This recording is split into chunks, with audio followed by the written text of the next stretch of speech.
And we begin this hour with developing news out of Washington. Newsy obtaining the federal warrant authorizing the FBI search at former President Trump's Mar-A-Lago estate. We have Newsy congressional correspondent Nathaniel Reed. He has been poring over these documents for us. He's been very busy, and he's standing by live right now in Washington. All right, Nate, so we checked in with you at the top of the hour. You broke the news of the warrants released live right here at noon. And so many people were trying to access this document that it actually crashed the website. So I understand that you have it now. What is in it? What can you tell us? Well, for a personal point of privilege, it took most of the hour to actually get the site to uncrash. But now we have the actual FBI affidavit in this document. As you can see, there's a fair number of redactions. There was concern that they would redact large parts of it. A large part of why they did that, they actually included in a separate document, basically citing agent safety. The reason is they're trying to make sure the FBI agents who conducted this search remain anonymous out of concern for their safety. In fact, they've basically blacked out the names of the agents who conducted the search. In fact, the name of the agent who wrote the affidavit, too, is blacked out all the way throughout this document.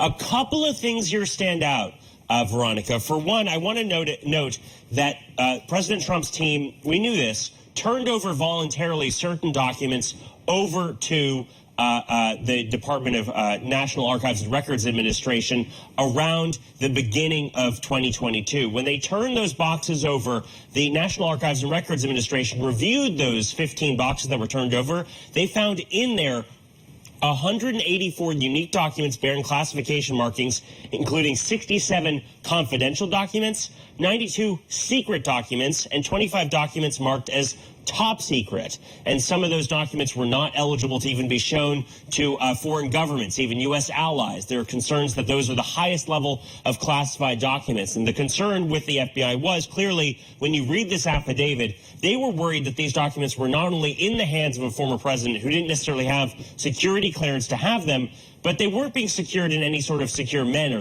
Some of them were in his office, apparently, which they had authorization to search and actually searched. They were also in other storage areas throughout the club. And there was concern among the team here, and I just want to get to the right page here. Sorry, it's a fairly long affidavit. I'm now regretting printing this double-sided. But basically, they were concerned about the integrity of the documents moving forward. They were worried about sending the possibility of these documents falling into the wrong hands. I just want to read a key excerpt here once I actually get to it.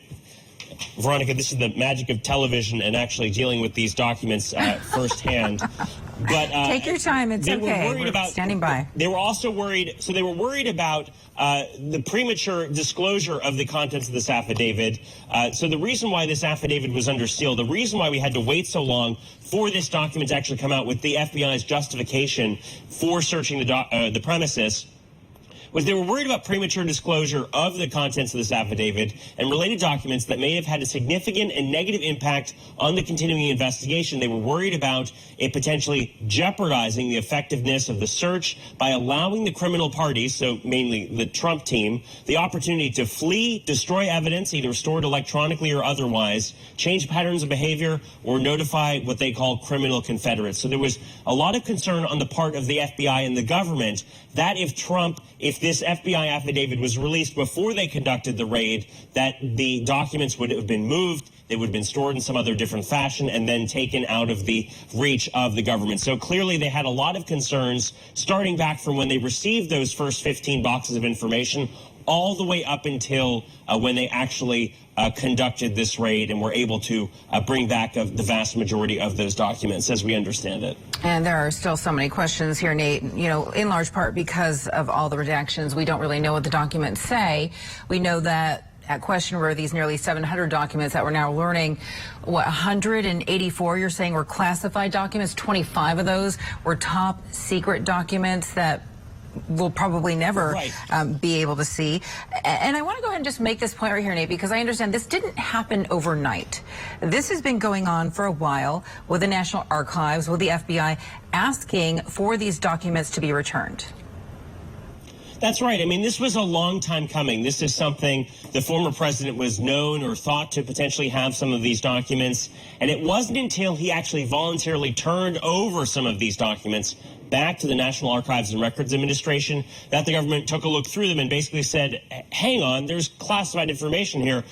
all of the documents from a presidential administration, because of the various laws that are in place to try and record administrations and record documents, make sure that those are preserved moving forward. They're supposed to be preserved. They're supposed to be passed over to National Archives and Records Administration. That's very much like if you think of the @POTUS Twitter account handle, or @POTUS45, or even the old press secretaries' accounts, other administration officials. A lot of their accounts, their Twitter accounts, for example, are preserved. They're still online. They're under a different handle. Even the Obama White House Twitter handle is still sitting out there basically as a living archive of the Obama administration. And so effectively, when a presidency ends, they're supposed to, they don't, clearly President Trump didn't, according to these documents, they're supposed to turn over everything from that administration to the federal government to make sure it basically serves as a living record of their administration. Clearly, the National Archives and Records Administration felt that was not happening. And not only